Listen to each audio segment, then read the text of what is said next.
Hello everyone, thank you for being with us today. I know that you know that my number one priority at the Sheriff's Office is for all of us to protect the community and specifically our children, which are the youngest and the most vulnerable. My detectives are simply the very best, and they've been at work again. Today we're going to talk about child pornographers. Now, I want to underscore that data tells us that if child pornographers had the opportunity, the overwhelming majority of them would, in fact, sexually batter children. So our goal is to get these folks out of circulation, get them arrested for their evil deeds, and what we're going to talk about today, I think you'll agree, is evil deeds before they have the opportunity to victimize children in person. Why do I say that? Because anytime you buy, sell, trade child pornography and view it, then the child who's in that child pornography is re-victimized. I will underscore today that even though we seized 1,276 images of horrible, frightening child pornography, in this particular operation we did not identify any victims that we could rescue, and that's our primary goal. 1,276, that was felony 2 charges. Actually, we had 4 felony 3 for a total of 1,280 criminal felony counts or charges. Now, folks, children have been victimized through video clips and or still photos. And I'm joined today by our state attorney's prosecutor. Brian Haas simply has the best state attorney's office. Brad Copley has prosecuted these cases for years and worked with our folks on the search warrants and the arrest warrants, as we targeted these folks who are victimizing children with just the swapping and selling and looking at child porn, but you're going to hear much more in just a minute. All of these people, which is unusual, are from Polk County. They should know better, because we're coming after everyone who does this with a vengeance, and will chase you to the ends of the earth. And you've been here in the past when we, in fact, chased one all the way to Australia. But what you're not going to see today, for good reason, is the screaming and hollering of the children in pain and agony and fear while they're being sexually battered. That's right. My detectives have to see the video clips of the children screaming in pain and fear and agony because of evil monsters that are creating the child porn that these people are swapping and enjoying in their deranged mind. But it's important that we go over these folks, because I want you to have a full understanding of just how nasty they are. They're nasty, nasty people. First, let me introduce you to David Sparks. He's 66 years of age. He's retired. He was in customer service, and he's married. He's charged with 350 counts of child porn that we found on a CD. We found that these children that were being sexually battered were between 3 months old and 12 years old on the porn that he had. His wife of 10 years is a retired child protective services worker out of Missouri. She had no knowledge of his evil deeds and was absolutely mortified, because she spent years and years and years protecting children, only to have his secret life destroying children's lives. Because you see, if there weren't people to watch child porn, there wouldn't be anybody making child porn. And you see him from the outside, as the detective said, he looks like a nice old grandfather, until you get into his digital devices and see the evilness that lurks behind the curtain. Photographs of children bound up, some with their hands tied behind their backs. Infants. Infants. And there's Jay Holmuth, 52, of Lakeland. He's married. We investigated this guy a while back and could not establish enough probable cause to arrest him. So he got a really, really lucky break that we couldn't get there on that last child porn investigation. But he had a shot over the bow. He had a warning. But he went back and he did it again. And we got him this time. You know what this rascal did? What his job was? He worked at the warehouse at Publix making potato salad.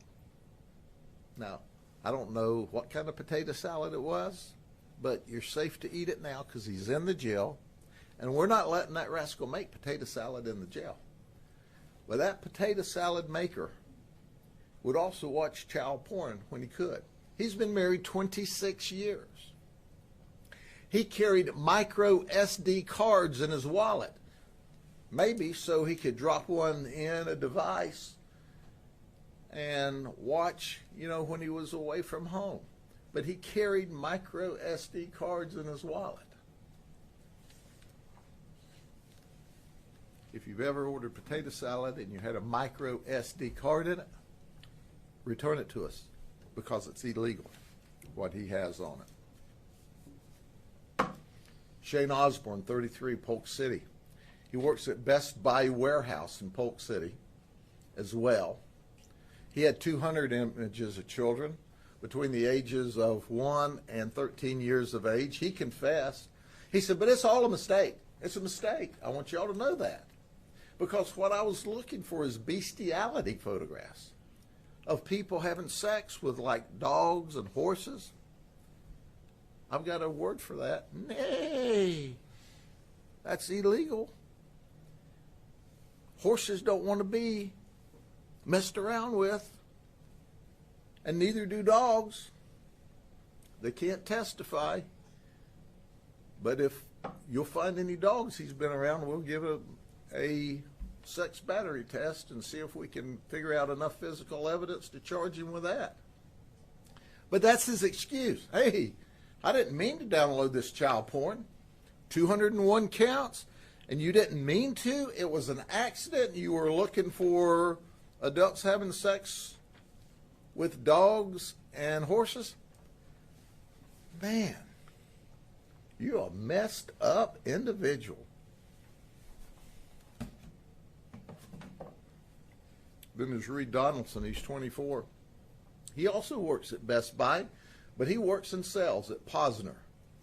He would go by the alias online as Aaron. He had 11 counts of child porn, children between 3 and 9 years of age. We arrested him at work.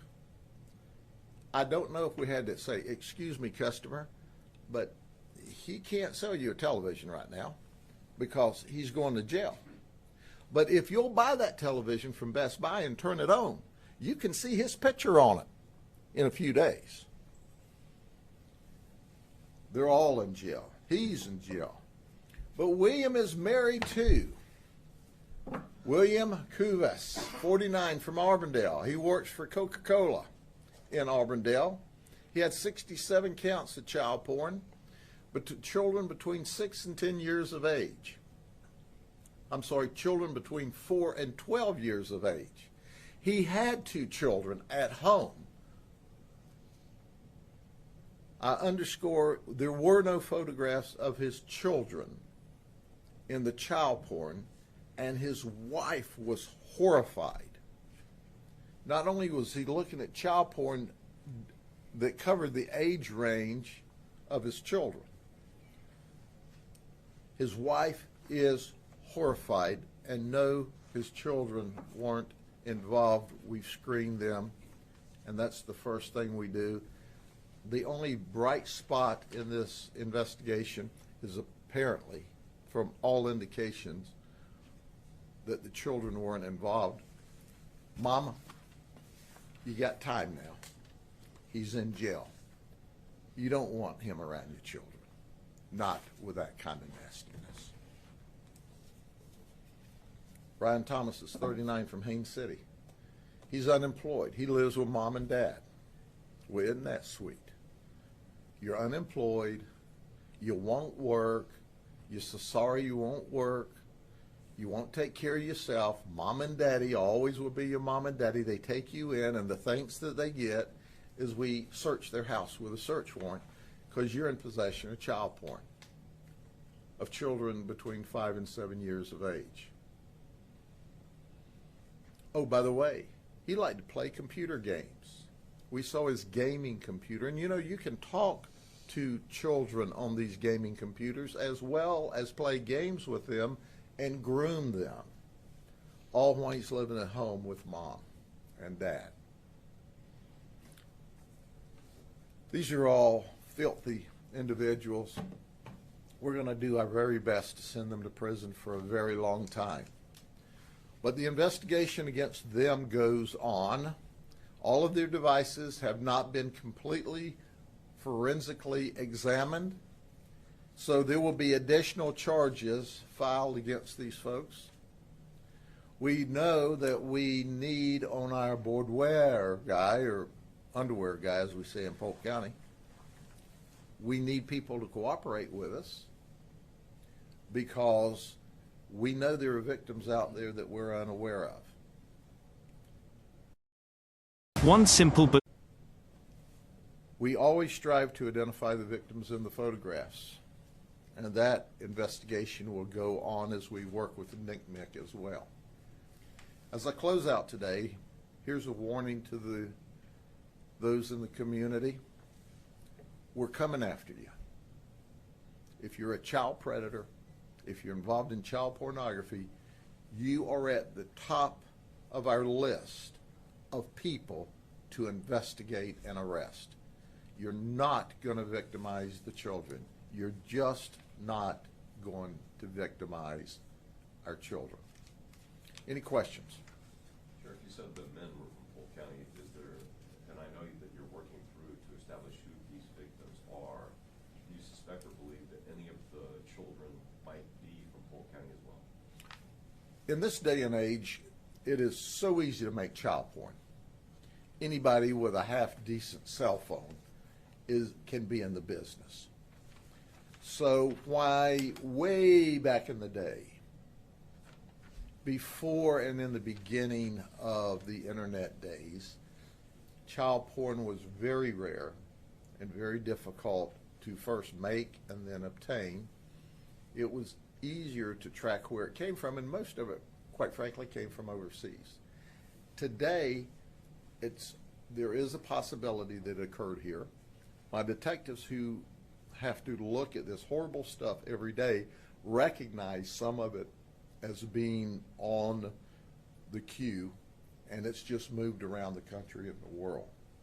We don't have any specific information right now that any of it was made here, but it's certainly not beyond the realm of possibility. Most of this child porn today is not what we would call professional lighting, professional photography grade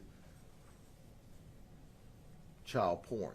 It's somebody at home with a cell phone. Some of it, they go to a little further extent. But it's all horrible, and we always want to find the victims, but even if we find the victims and rescue them, every time that image is downloaded, that baby is re-offended, is re-victimized. And that's what we see is once it's out there, it's out there. And stopping it is remarkably difficult. There's also the dark web. There are evil people on the dark web that we are investigating. We're going after them. It's more difficult. They think they've got it all figured out. But there's people on the dark web that we're not getting to yet that are just as evil as these folks, but maybe more tech savvy. We're investigating them too. Don't relax. Our folks are figuring out new ways and new methods to investigate you every day. Anything else? You mentioned that, I noticed you're bringing out that their occupations. Are you trying to say, too, in looking at them, if you saw them on the street, would the average person say, hey, there's a child predator? Talk a little bit about that. That's important to understand that when we deal with these kinds of very dangerous criminals, they're not traditional criminals. You don't see long criminal histories. What you see is people who have committed crime by hiding the entire life this hidden life. Many of these people have a public life and a secret life. We truly believe the wives whenever they said, we didn't know, because it's not uncommon for them to hide this from everyone. So when you see them on the street, they can look like Joe average citizen, just like the detective said this one guy looked and acted and carried himself like just an old nice grandpa, until you saw his secret side and you saw that he's attracted to infants and that he watches child pornography. And then our research shows us that the majority of these people, given the opportunity, would sexually batter children. And children are being sexually battered all over this nation and across and around this world every day by people just like this. That's why we have to go after them. And it's easier to get the child predators than it is the child pornographers. Because if they're strictly child pornographers, they move a lot of this on the dark web, and it makes it more difficult for us to catch them. Whereas if they're wanting to attract or find children, they have to surface and go to where the children play. So in many respects, it's easier to identify the child predator, the overt child predator, than it is the covert child pornographer. Does that make a guy like Paul, the Disney guy, that much more scary because he was around and working with kids every day? Absolutely. And you must understand, when you go back to some of the origins of the word pedophile, it means child lover. These people love children. In their deranged minds, many of them believe, even though socially it's not acceptable, legally it's illegal, but in their mind, they think loving children is as normal as a normal heterosexual relationship between two consenting adults. Some of them believe that, especially our child predators. Even though they'll tell you, oh, I know it's illegal, I know it's not right. They've got this internal mechanism that triggers, and they'll go after your children.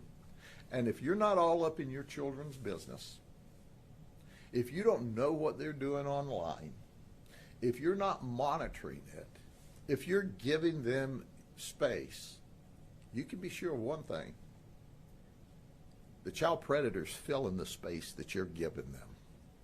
You've got to be all up in your children's business.